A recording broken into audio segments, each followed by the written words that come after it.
Donc, la première question, bien sûr, est somme toute basique, hein, c'est quels sont les matériaux en fait utilisés dans la construction de cette fameuse bub-up, quoi. Donc les matériaux utilisés, on va dire, il y a deux matériaux principaux, que sont la partie textile et la partie structurelle. La partie textile est faite en polyester 300 deniers.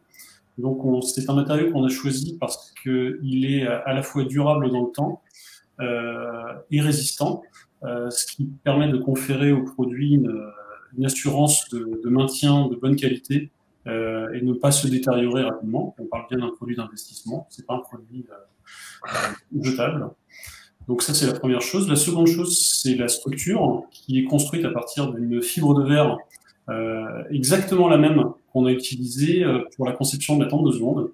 Donc c'est une fibre de verre qui a cette particularité d'avoir une souplesse et une résistance à la fois pour pouvoir replier assez facilement, mais déployer, maintenir une architecture suffisamment stable. Donc ce sont les deux matériaux principaux. Ensuite, on a plein de petits accessoires, mais les deux matériaux principaux de la bub-up sont ceux-ci. Est-ce que c'est cette fibre de verre là qui va garantir la solidité de la bub-up à long terme? Alors, la fibre de verre en tant que telle est solide, dans le sens où elle a été testée, retestée dans tous les sens. Comme ce que j'exprimais, le meilleur test qu'on a pu faire sur la qualité de la fibre, c'est bien la tente de seconde. Et on parle bien de millions et millions de produits qui ont été conçus et produits de cette façon et qui continuent à l'être. Donc la qualité, on sait la prouver dans le temps. L'approvisionnement de la matière se fait dans la même usine que celle-ci. Donc ça, on sait assurer cet aspect-là. Et de la même façon, la solidité, c'est de dire on a choisi des matériaux, on les a pas sous-dimensionnés. Tous les matériaux qu'on a choisis sur le produit, on a mis des composants qui ont été justement dimensionnés par rapport à l'usage pour ne pas que le produit puisse se déchirer, puisse se découper, puisse s'abîmer facilement et toujours assurer la fonction première de l'utilisateur qui est de se protéger de la pluie. À combien estimez-vous en fait la durée de vie avec une utilisation quasi quotidienne de cette bub-up? À partir du moment où le produit est utilisé normalement, alors c'est toujours compliqué de raconter la durée de vie parce que chacun va l'utiliser à sa propre manière. Il y en a qui vont le torturer, il y en a qui vont en prendre soin, il y en a qui vont le sécher en rentrant, il y en a qui vont pas le sécher en rentrant.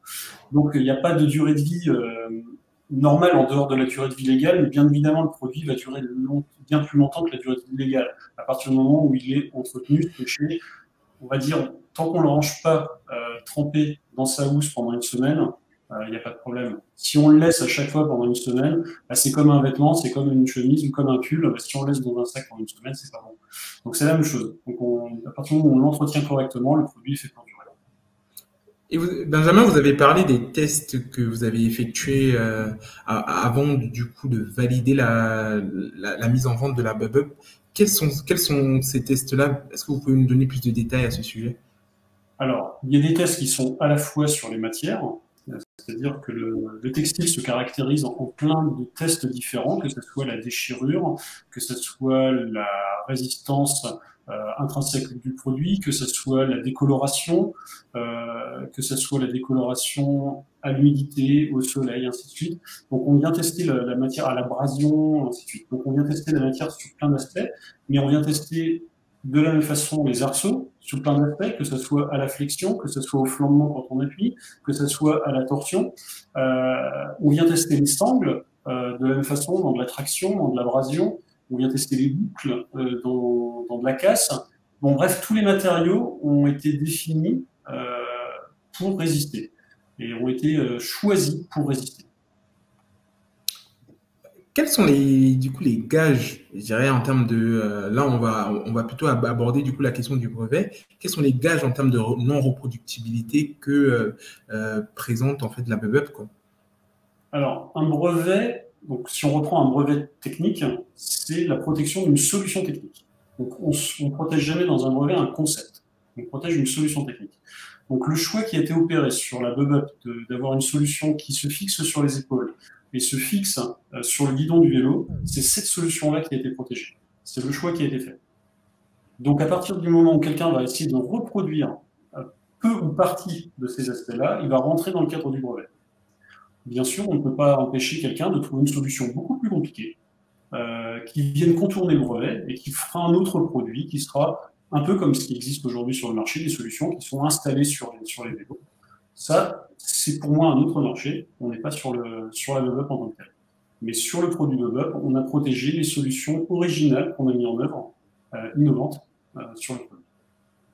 Éventuellement, Benjamin, d'autres brevets sont-ils à l'étude actuellement, que ce soit sur le produit BubUp, c'est-à-dire d'autres caractéristiques propres à la BubUp, ou alors sur d'éventuels nouveaux projets présentés par Enjoy? Un brevet, là Oui, vas-y. Je me permets de Bien sûr, Eric. De m'exprimer. Un brevet, c'est onéreux, c'est long et c'est pas à la portée de toutes les entreprises. Et il faut que le produit soit particulièrement innovant. Donc au jour d'aujourd'hui, on n'a pas identifié d'autres opportunités, mais pourquoi pas à l'avenir. Mais pour vous donner un ordre d'idée, le brevet sur la BubUp, il a été déposé il y a 2 ans et demi, et c'est que maintenant que nous avons l'accord du brevet. Donc vous voyez, c'est des démarches qui sont extrêmement longues et coûteuses, et il faut réfléchir à 2 fois avant de s'engager dans ce type de réflexion. Et si on peut sauter sur un autre point, combien de temps ça prend en fait de déplier la BubUp et puis de la ranger? Parce que c'est une question qu'on reçoit en fait en permanence de la part de nos investisseurs. C'est instantané, hein. C'est comme la fameuse tente dont Benjamin est en partie à l'origine. C'est instantané, c'est ce système que l'on appelle pop-up. Donc c'est très rapide, et comme l'accroche est dorsale, ça se porte comme un sac à dos, et après vous accrochez ça sur le guidon avec des simples bandes auto-agrippantes, donc c'est extrêmement facile.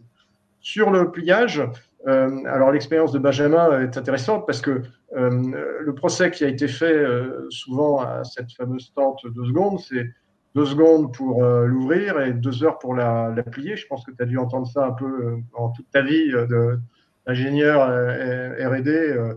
Je continue longtemps. Employeur. Donc, on a essayé de simplifier la chose. Alors, il y a une surface de déploiement qui est moindre qu'une tente.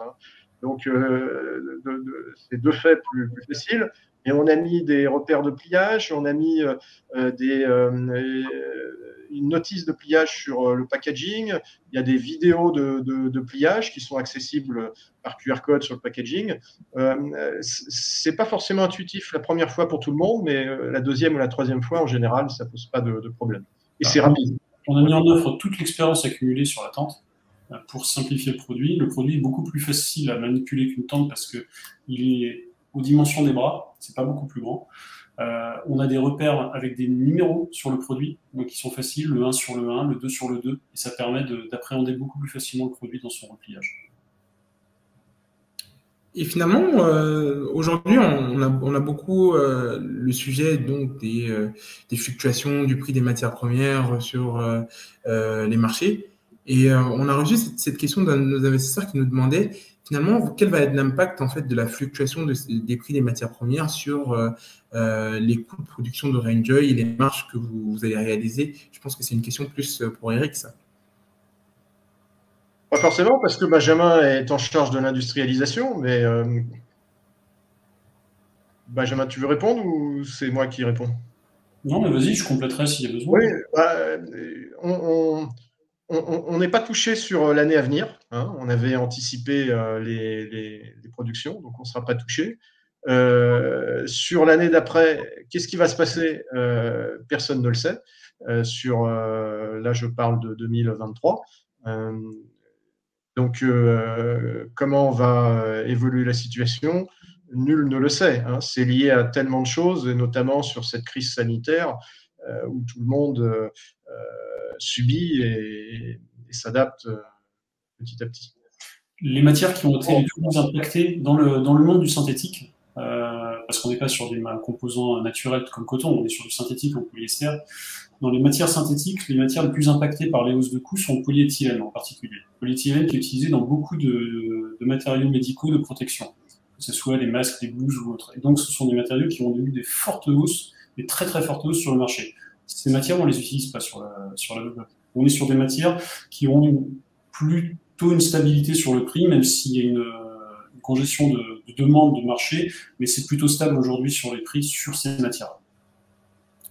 Et finalement, c'est une question peut-être qu'on aurait pu penser basique, mais quel est le prix, le prix de la bubble sur le marché quand on va chez un nouveau distributeur? À quel montant on peut se permettre du coup d'acheter une bubble, quoi? La Bob-Up, elle est en vente à 120 euros, donc en prix public. Et la fameuse Bob-Up Plus, dont on a parlé tout à l'heure, sera en vente à environ 150 euros. Et peut-être peut-on rapidement revenir sur les différences qu'il va y avoir, les ajouts que vous allez intégrer sur cette Bob-Up Plus? Donc, elle sera fabriquée à partir de tissus recyclés à base de bouteilles en plastique. Il y aura donc des rétroviseurs, des protège-mains et des bandes réfléchissantes dorsales, latérales et frontales. Et donc, quand on voit la Bob-Up Plus la nuit rouler devant des feux de voiture, on a l'impression de voir une arche lumineuse qui roule. C'est assez impressionnant et ça fait son petit effet. Voilà. On va revenir du coup sur la question de Monsieur Leclerc. Comment organisez-vous la distribution auprès des détaillants? Alors la distribution, en fait, elle passe par deux distributeurs en France. Un distributeur qui s'adresse aux magasins de vélos et un autre distributeur qui s'adresse à la distribution spécialisée du type Fnac, Darty, etc. Et nous recherchons des distributeurs à l'étranger, et ce qui explique qu'on n'a pas pu démarrer aussi rapidement ce que l'on pensait faire à l'étranger, c'est que ces salons ont eu lieu trop tardivement quand ils n'ont pas été annulés, ce qui ne nous a pas permis de démarrer aussi rapidement que prévu l'export, mais il est question de chercher aussi des distributeurs à l'export. Le produit aujourd'hui, il est dans 70 magasins en France. Et il se vend beaucoup sur Internet parce qu'on a des vidéos qui expliquent bien le produit, qui sont assez convaincantes et attrayantes. Et le pari qui est fait, et on commence à en voir les bénéfices, c'est que on a vendu déjà près de 2500 unités de cette Bob-Up en un peu plus d'un an. C'est que, évidemment, ça commence à tourner dans les rues quand il pleut. Et même si l'essentiel, la majorité de ces Bob-Up ont été vendus par Internet, ça crée une demande, une autopromotion qui ne coûte rien pour le coup, et qui va nous permettre, dans un deuxième temps, de renforcer et d'aspirer une demande, notamment au niveau des magasins. Eric, éventuellement, du coup, tu as peut-être répondu déjà à la dernière question avec en disant que bah, c'est déjà plus de 2500 unités qui ont déjà été écoulées. Est-ce que tu as peut-être un dernier mot à dire par rapport à vos projections, aux prochains milestones de Rainjoy dans les prochains mois et à moyen terme? C'est de réussir cette diversification produit et puis ce démarrage à l'export. Malgré le fait que nous n'ayons pas trouvé encore de distributeur à l'étranger, on vend beaucoup en Allemagne sur Amazon. On vend plus en Allemagne qu'en France. Donc, c'est plutôt bon signe sur l'avenir. Et puis, je voulais aussi répondre à la deuxième question de Frédéric qui nous demandait quelle est la valeur du marché de l'accessoire cycle. Alors, je peux répondre en France parce que j'ai le chiffre en tête, il est facile à retenir, c'est 1 milliard d'euros. Que vous pouvez mettre en perspective avec 2 milliards pour le cycle en tant que tel, c'est-à-dire le vélo. Donc, l'industrie du cycle, accessoires plus vélo, ça fait 3 milliards en France. Les accessoires en tant que tel, pièces et accessoires, c'est 1 milliard. Il faut savoir que c'était en augmentation de 20% de 2020 par rapport à 2019. Donc, c'est des progressions à deux chiffres assez impressionnantes. Et on retrouve ça au niveau de l'échelle européenne. Aujourd'hui, notre objectif, c'est l'Europe. On n'a pas prévu encore d'aller au-delà. et plutôt, comme je le disais tout à l'heure, les pays où la météo s'y prête par rapport au produit principal et où le vélo est bien ancré dans la culture, le vélo en tant que moyen de transport. Un mot pour la fin, Benjamin, éventuellement? Pardon, excuse-moi, Un mot pour la fin? pour la fin. Non, le projet, pour moi, le projet, il est construit. Le projet, il a du sens. En tout cas, il porte du sens par rapport au contexte actuel. Comme le dit Eric, le marché est en pleine croissance. Donc, la demande est présente. Les utilisateurs, je parle bien, les utilisateurs plébiscitent la web. Ceux que je connaisse en sont absolument convaincus une fois qu'ils le portent.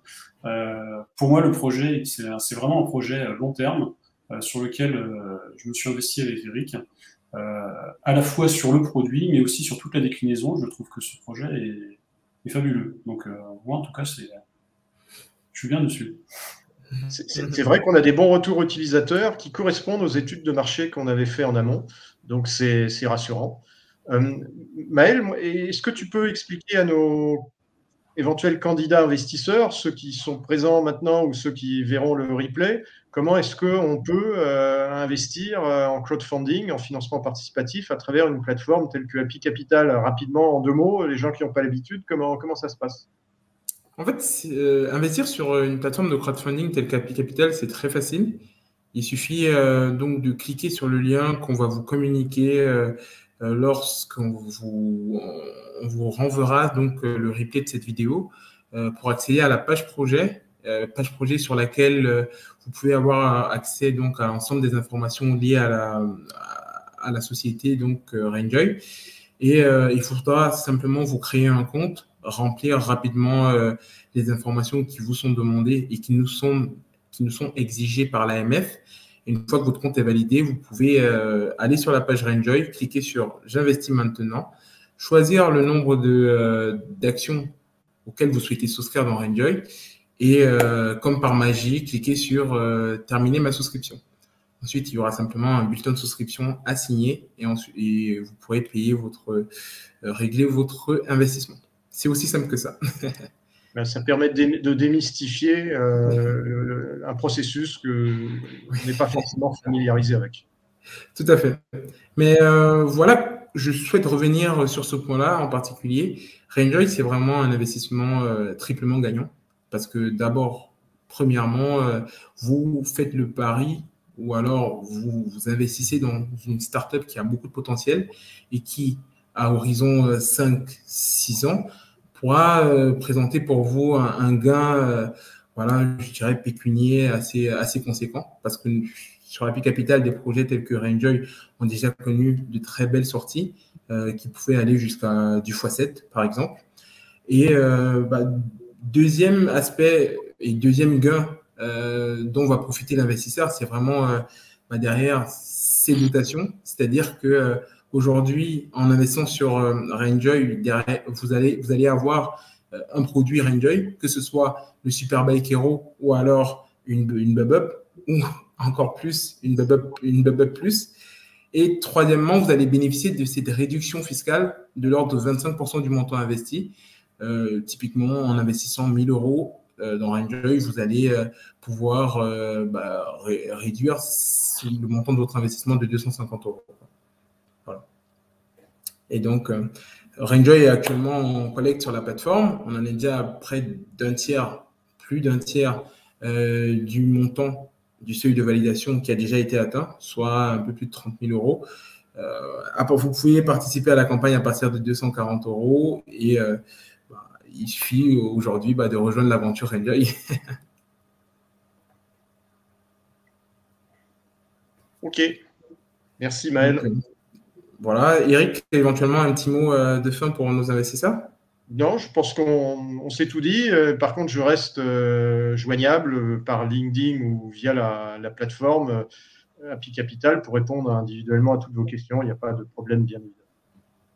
Et bien sûr, le replay de cette visioconférence sera partagé à chacune des personnes qui s'est inscrite, soit via Happy Capital, soit sur l'événement LinkedIn. Nous vous remercions et puis je vous souhaite à tous une excellente soirée. Merci à tous. Bonne soirée. Merci, bonne soirée. Au revoir. Au revoir.